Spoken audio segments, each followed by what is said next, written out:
여러분, 유다 백성들이 포로로 붙잡혀 갔다가 70년 만에 하나님의 은혜로 다시 고국으로 유다 땅으로 올라오게 되었습니다. 이 페르시아 왕 고레스가 유다 백성들이 돌아가는 것을 허락했고, 그리고 허락했을 뿐만 아니라 그 유다 땅에 예루살렘에 성전을 짓는 것을 허락해 주었습니다. 그래서 이 유다 백성들이 그 어려운 가운데도 2년여 동안의 준비 기간을 거쳐서 이제 성전 짓는 일을 이제 시작을 합니다. 근데 이때 이 지역에 머물고 있었던 사마리아 사람들이 이 성전 짓는 일을 방해하기 시작한 것입니다. 여러분, 이 하나님의 성전이 지어지는 것에 방해가 있다라고 하는 사실을 보면서 여러분, 우리의 영적인 삶에도 하나님의 뜻에 따라 살고자 하는 것에 사탄의 영적인 방해가 있다라는 사실을 우리는 알아야 됩니다. 우리가 하나님의 뜻에 순종하려고 노력할 때 그 순종의 삶을 살지 못하게 하는 사탄의 강력한 영적 방해가 있습니다. 우리가 믿음의 삶을 살지 못하도록 방해하는 것입니다. 제가 어제 말씀을 좀 읽다가 데살로니가서 말씀에서 좀 깨닫게 되는 하나님의 말씀을 이렇게 보게 되었는데요.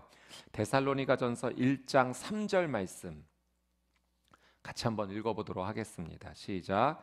여러분의 믿음의 행위와 사랑의 수고와 우리 주 예수 그리스도에 대한 소망의 인내를 우리 하나님 아버지 앞에서 기억하기 때문입니다. 자, 이 말씀에 보면 믿음의 행위, 사랑의 수고, 소망의 인내라는 표현이 나옵니다. 이 바울이 데살로니가 교회 성도님들을 격려하는 이 편지, 칭찬의 내용을 보내면서 그 믿음, 사랑, 소망의 삶을 이렇게 격려하는 거죠. 그런데 이 바울의 표현을 보면 그냥 믿음, 소망, 사랑이라고 말하지 않고 믿음의 행위, 사랑의 수고, 소망의 인내라고 표현을 합니다. 그러니 믿음은 무엇으로 나타나는가? 믿음은 행위로 나타난다는 거예요. 그래서 데살로니가 성도들의 그 행위, 그 믿음이 표현된 그 행위를 격려했고요. 그들의 사랑을 수고했는데 그 사랑이 어떻게 나타나는가? 수고로 나타난다는 거예요. 그들이 보였던 수고에 사랑이, 예수 그리스도의 사랑이 드러난 겁니다. 또 소망의 삶은 무엇으로 드러났는가? 인내로 나타나진 겁니다. 그들에게 소망이 있다는 것이 인내의 삶을 통해서, 이 믿음을 지키고자 하는 인내의 삶을 통해서 소망이 있구나, 소망을 붙잡고 가는구나, 하나님 앞에 그 소망을 가지고 나아가는구나, 그것을 말한 것이죠. 여러분, 정말 소망은 참고 기다리는 인내가 있어야 됩니다. 하나님의 뜻을 기다리는 그 인내 가운데 소망의 삶이 이어지죠. 사랑은 섬김의 수고가 있어야 됩니다. 섬김의 수고가 없는 사랑의 삶은 허상일 뿐이죠. 마찬가지로 믿음은 행위로 나타납니다. 여러분, 우리가 주일마다 야고보서 말씀을 함께 나누지만 야고보는 그렇게 표현하지 않았습니까? 행함이 없는 믿음은 죽은 믿음이다. 그러니까 우리가 하나님을 믿는 이 믿음의 삶은 어떻게 증명이 되는가? 우리의 삶의 행동들을 통해서 이 믿음들이 나타난다는 겁니다. 여러분, 믿음의 행동에는 여러 가지가 있겠지만 여러분, 이 믿음의 행동 가운데 오늘 우리는 특별히 말씀과 기도의 삶에 대해서 한번 생각해 보고자 합니다. 여러분, 사탄은 우리가 믿음의 삶을 살지 못하도록 방해를 해요. 그래서 이 믿음의 행위를 못하도록 방해하는데 특별히 무엇을 방해하는가? 하나님 앞에 말씀 붙잡고 살아가는 삶, 하나님 앞에 기도하며 살아가는 이 믿음의 행동들을 못하도록 막는 겁니다. 우리가 말씀과 기도의 삶을 살아가지 못하도록 이 믿음의 행동들을 막아버리면 믿음도 무너질 것이고 연쇄적으로 사랑의 수고와 소망의 인내도 함께 무너뜨릴 수 있기 때문에 그렇습니다. 그래서 사탄은 우리의 믿음을 방해해요. 특별히 무엇을 방해하는가? 우리가 말씀과 기도의 삶을 살아가는 것을 적극적으로, 그렇게 살지 못하도록 적극적으로 방해합니다. 여러분, 그래서 오늘 우리는 오늘 에스라 말씀을 통해서 말씀과 기도의 삶이 우리에게 얼마나 중요한 것인가 다시 한번 그 하나님의 음성을 듣고 결단하게 되기를 바랍니다.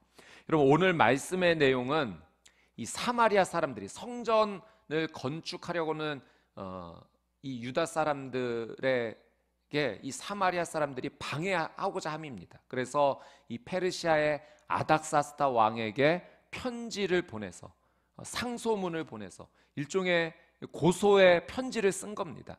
그래서 이 성전 건축이 진행되지 못하도록 지금 방해하는 내용, 그 편지의 내용이 담겨져 있습니다. 편지의 내용은 간단합니다. 지금 유다 백성들이 이 성전 또 예루살렘 성을 재건하려고 하는 것은 페르시아에 반역하는 일입니다. 그러니 이걸 멈추게 해 주십시오. 그런 요청의 내용입니다. 자, 12절, 13절 한번 오늘 본문의 말씀을 같이 한번 읽어보도록 하겠습니다. 시작. 왕께 알려드립니다. 왕으로부터 우리에게 올라온 유다 사람들이 예루살렘으로 갔습니다. 그들은 반역을 일삼던 악한 성을 다시 세우고 있습니다. 그들은 성벽을 세우고 기초를 재건하고 있습니다. 왕께서 아셔야 할 일은 만약 예루살렘에 성이 세워지고 성벽이 재건되면 그들이 더 이상 조공이나 관세나 조세를 내지 않을 것입니다. 그러면 왕실 예산에 막대한 손실이 있을 것입니다. 자, 유다 사람들이 예루살렘 성과 성전을 재건하면 지으면 페르시아에 더 이상 세금 내지 않고 조공 바치지 않을 거다. 그러니 왕실에 막대한 손실이 있을 거다라고 하는 것이 이 사마리아 사람들의 주장이었습니다. 그래서 결론적으로 어떻게 됐는가? 이 페르시아 왕 아닥사스다가 이 예루살렘 이 성과 성전을 짓는 것을 중단시킵니다. 21절, 22절 말씀 한번 보겠습니다. 한번 같이 읽겠습니다. 시작. 그러므로 이제 칙령을 내려 그 사람들이 하는 일을 중단시키라. 그 후에 내가 다시 칙령을 내릴 것이다. 이 문제를 느슨하게 다루지 않도록 주의하라. 왜 굳이 해악을 키워 왕실에 손실을 끼치겠느냐. 저는 오늘 이 말씀을 이제 묵상하고 오늘 이 설교를 준비를 하면서 이 사마리아 사람들이 페르시아 왕에게 보낸 이 상소문, 이 편지의 내용이 겉으로 표면적으로 보면 사탄의 악한 그런 방해의 모습입니다. 그런데 저는 조금 반대의 의미로 어제 좀 묵상이 되었습니다.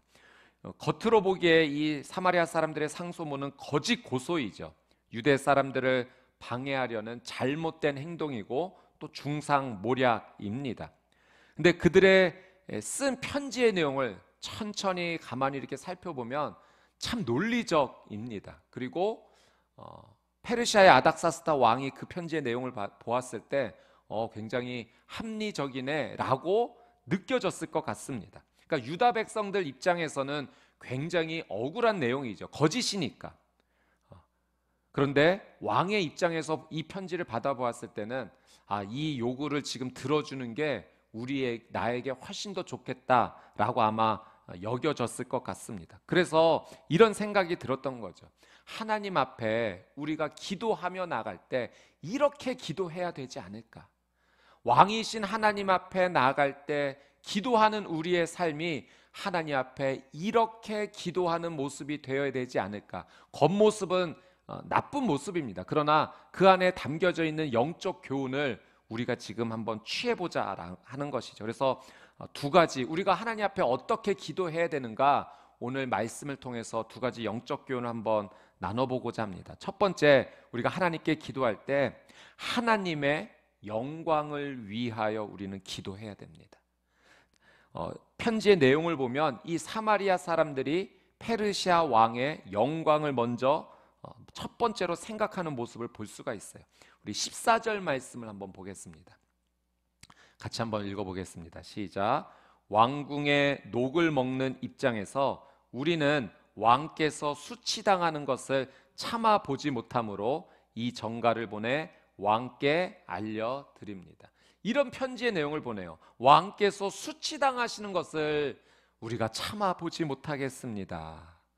유다 사람들이 성벽을 재건하고 성전을 짓는 일이 이 왕에게 반역하는 일이고 또 왕실의 재산에 손해를 끼치는 행위이기 때문에 이건 왕께서 수치당하는 일이라고 그렇게 표현한 겁니다. 그리고 왕께서 수치당하지 않으셨으면 좋겠습니다 라고 말한 거죠. 여러분, 왕의 입장에서 이 내용을 보면 이 사마리아 사람들의 이 보고는 굉장히 충성스러운 보고이고 또한 행동입니다. 여러분, 마찬가지로 우리가 하나님 앞에 기도하며 나아갈 때 우리가 제일 먼저 생각해야 되고 우리가 기도할 내용이 있다면 하나님의 영광을 생각하고 하나님께서 영광 받으시는 일을 먼저 생각하고 그것을 위해 하나님께 기도해야 합니다. 하나님께서 수치당하시는 것을 참아보지 못하겠습니다라는 그 마음으로 하나님께서 영광만 받으셨으면 좋겠습니다. 그 기도가 우리의 기도에서 나와야 된다는 거죠. 여러분, 예수님께서도 기도를 가르쳐 주셨을 때 제일 첫 번째로 가르쳐 주셨던 기도의 내용이 바로 이 내용입니다. 우리 마태복음 6장 9절 말씀 같이 한번 볼까요? 시작. 그러므로 너희는 이렇게 기도하라. 하늘에 계신 우리 아버지여, 이름이 거룩히 여김을 받으시오며. 예수님께서 이렇게 기도하라 가르쳐 주셨어요. 하나님의 이름이 거룩히 여김을 받으시기를 원합니다. 여러분, 사마리아 사람들이 페르시아 왕에게 그렇게 표현했던 것처럼 여러분, 우리는 하나님께 무엇을 기도해야 되는가? 사탄의 모든 행동들에 대해서 하나님께 보고해야 됩니다. 고소해야 됩니다. 하나님, 이 사탄의 행동들을 심판해 주십시오. 꾸짖어 주십시오. 하나님의 영광을 가리는 그들의 잘못된 것들 하나님 꾸짖어 주시고 심판해 주십시오. 하나님께서 수치받으시는 것을 저는 보고 있을 수가 없습니다. 하나님께서 영광만 받으시기를 원합니다라는 그 고백이 우리에게 있어야 돼요. 하나님, 사탄의 이런 행동들이 하나님의 영광을 가립니다. 세상이 하나님의 영광을 가리는 일들을 합니다. 이런 일들이 멈춰지기를 원합니다. 성경적 가치관이 무너지지 않게 되기를 원합니다. 하나님께서 주신 이 귀한 생명이 보존되기를 원합니다. 하나님에 대한 거짓된 말들이 지금 세상 가운데 퍼져가고 있습니다. 이 거짓된 말들이 당장 멈춰지기를 원합니다. 하나님께서 영광만 받으시기를 원합니다라는 우리의 이 고백이 기도의 내용에 담겨져 있어야 되는 것이죠. 여러분, 오늘 이 하루를 살아가면서 하나님의 영광을 드러나는 것이 우리의 삶의 첫 번째가 되도록 그렇게 행동하고 기도하며 나가는 저와 여러분의 삶이 되시기를 주님의 이름으로 축복합니다. 두 번째, 이 편지의 내용을 통해서 우리가 취할 영적 교훈이 있다면 하나님의 말씀을 붙잡고 기도해야 된다는 겁니다. 우리는 기도할 때 하나님의 말씀, 하나님의 약속의 말씀을 붙잡고 기도해야 됩니다. 자, 15절 말씀 같이 한번 읽어보도록 하겠습니다. 15절 시작. 그러니 왕께서는 조상의 기록을 조사할 필요가 있을 것입니다. 왕께서 기록을 살펴보시면 이 성은 반역의 성이요 왕들과 여러 지방에 피해를 입혔으며 옛날부터 반란이 일어났다는 것을 알 것입니다. 이 성이 멸망당한 것도 그 때문이었습니다. 자, 이 사마리아 사람들이 이 아닥사스다 왕에게 편지를 보내면서 이렇게 얘기하는 거예요. 왕이시 한번 옛날에 있었던 기록을 한번 조사해 보시지요. 우리가 하는 이 말이 사실일 것입니다. 이 유다 백성들은 예전에 반역을 일으켰던 사람들입니다 라는 내용을 지금 적어보내고 있는 거예요. 그러니까 어떤 일이 있었던 걸 지금 이야기하냐면 이전에 그 바벨론의 침공 앞에서 그 저항하며 했었던 그 일들 역사의 기록을 살펴보라는 것입니다. 물론 그 유다 백성들의 입장에선 반역은 아니죠. 그것은 자신의 그 민족이 멸망당하는 것을 막기 위한 몸부림입니다. 그런데 사마리아 사람들은 그것을 근거로 지금 이 사람들이 또 반역을 하려 하고 있습니다. 예전 일을 한번 조사해 보시지요. 이렇게 지금 말하고 있는 겁니다. 그걸 근거로 이 성벽 재건과 성전 재건을 멈추어 달라라는 겁니다. 여러분, 우리가 이들의 행동에서 영적 교훈을 취한다면 우리는 하나님께 기도할 때 무엇을 붙잡고 기도해야 되는가? 이들이 예전 기록을 한번 살펴봐 달라라고 말했던 것처럼 여러분, 우리는 하나님께서 이미 약속하신 말씀들을 붙잡고 기도해야 된다는 거예요. 하나님, 우리에게 이런 약속의 말씀을 주셨죠. 이미 우리에게 성경으로 그 약속의 말씀을 남겨주셨죠. 이 말씀을 가지고 하나님 앞에 나아갑니다. 하나님, 이 말씀이 오늘 내 삶 가운데 이루어지게 해주십시오. 하나님, 이 약속의 말씀이 우리 자녀들에게 이루어지게 해주십시오. 하나님, 이 말씀이 이 땅 가운데 지금 이루어져서 하나님께서 홀로 영광 받으시기를 원합니다. 하나님, 나는 붙잡을 것 하나님의 말씀밖에 없습니다. 우리가 하나님께, 왕 대신 우리 하나님께 기도하며 나갈 때 하나님의 약속하신 말씀을 붙잡고 나가야 돼요.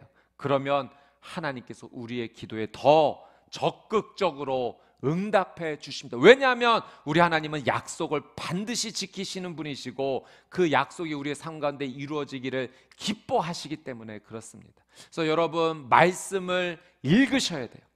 기도의 삶을 살기 위해서는 말씀 읽는 삶이 멈춰져서는 안 됩니다. 마치 기도에 불이 붙기 위해서 장작을 계속 넣어야 되듯이 우리의 삶 가운데 쌓여야 될 장작이 있다면 말씀의 장작이에요. 하나님의 말씀이 계속해서 우리의 삶 가운데 쌓여 있어야 기도의 불이 멈추지 않고 계속 활활 타오를 수 있습니다. 하나님의 말씀을 읽다가 하나님께서 이 말씀을 내게 약속으로 주시는구나, 그 말씀 붙잡고 기도하세요. 기억하며 기도하세요. 때로는 암송하면서도 기도하세요. 말씀을 읽다가도 무릎 꿇고 기도하세요. 여러분, 말씀과 기도의 삶은 떨어진 것이 아니에요. 함께하는 것입니다. 그래서 제가 어제 말씀을 준비하면서 몇 가지 이런 말씀도 우리가 붙잡고 기도하면 좋겠다, 한번 그냥 제가 자막으로 한번 준비를 해봤는데요. 한번 계속 같이 한번 읽어가 보도록 하겠습니다. 읽으면서 하나님, 이 말씀이 이루어지기를 원합니다, 그 마음으로, 기도의 마음으로 한번 같이 읽어보겠습니다. 읽겠습니다. 시작. 내가 너로 큰 민족을 이루고 내게 복을 주어 내 이름을 창대케 하리니 너는 복의 근원이 될지라. 주께서 심지가 견고한 자를 평강의 평강으로 지키시리니 이는 그가 주를 의뢰함이니이다. 두려워 말라, 내가 너와 함께함이니라. 놀라지 말라, 나는 내 하나님이 됨이니라. 내가 너를 굳세게 하리라. 참으로 너를 도와주리라. 참으로 나의 의로운 오른손으로 너를 붙들리라. 나 여호와가 너를 항상 인도하여 마른 곳에서도 내 영혼을 만족해 하며 내 뼈를 견고케 하리니 너는 물된 동산 같겠고 물이 끊어지지 않는 샘 같을 것이라. 그러므로 이제 그리스도 예수 안에 있는 자에게는 결코 정죄함이 없나니 이는 그리스도 예수 안에 있는 생명의 성령의 법이 죄와 사망의 법에서 너를 해방하였음이라. 너희는 이 세대를 본받지 말고 오직 마음을 새롭게 함으로 변화를 받아 하나님의 선하시고 기뻐하시고 온전하신 뜻이 무엇인지 분별하도록 하라. 그런즉 누구든지 그리스도 안에 있으면 새로운 피조물이라. 이전 것은 지나갔으니 보라, 새 것이 되었도다. 아무것도 염려하지 말고 오직 모든 일에 기도와 간구로 너희 구할 것을 감사함으로 하나님께 아뢰라. 그리하면 모든 지각에 뛰어난 하나님의 평강이 그리스도 예수 안에서 너희 마음과 생각을 지키시리라. 그러므로 우리가 긍휼하심을 받고 때를 따라 돕는 은혜를 얻기 위하여 은혜의 보좌 앞에 담대히 나아갈 것이니라. 아멘. 여러분, 우리가 하나님의 약속에 말씀을 붙잡고 기도해야 합니다. 여러분, 사단은 우리가 이 믿음의 행동들을 못하도록 계속 방해해요. 말씀과 기도의 삶을 살지 못하도록 계속해서 방해합니다. 이 사단의 방해에 우리가 그냥 속수무책으로 그냥 당하고 있어서는 안 돼요. 여러분, 우리는 저항해야 돼요. 맞서야 돼요. 우리 주 예수 그리스도의 이름을 앞세워서 저항해야 됩니다. 여러분, 우리가 사단에 저항하면 사단은 떠나가게 될 줄 믿습니다. 예수 그리스도의 보혈의 능력을 힘입어서 이 사단의 모든 방해를 끊어내야 됩니다. 여러분, 오늘 이 하루 예수님의 보혈을 의지해서, 예수님의 이름을 의지해서 사단의 이 믿음의 방해를 우리가 적극적으로 저항하고 말씀과 기도의 삶을 살아서 하나님께서 기뻐하시는, 하나님께서 영광을 받으시는 오늘 이 하루의 삶이 되시기를 주님의 이름으로 축복합니다. 오늘 이 하루의 삶은 말씀과 기도로 채워져야 돼요. 오늘 이 하루뿐만 아니라 계속해서 우리의 삶이 그렇게 이어져야 됩니다. 영적 승리하며 살아가는 저와 여러분이 되시기를 주님의 이름으로 축복합니다.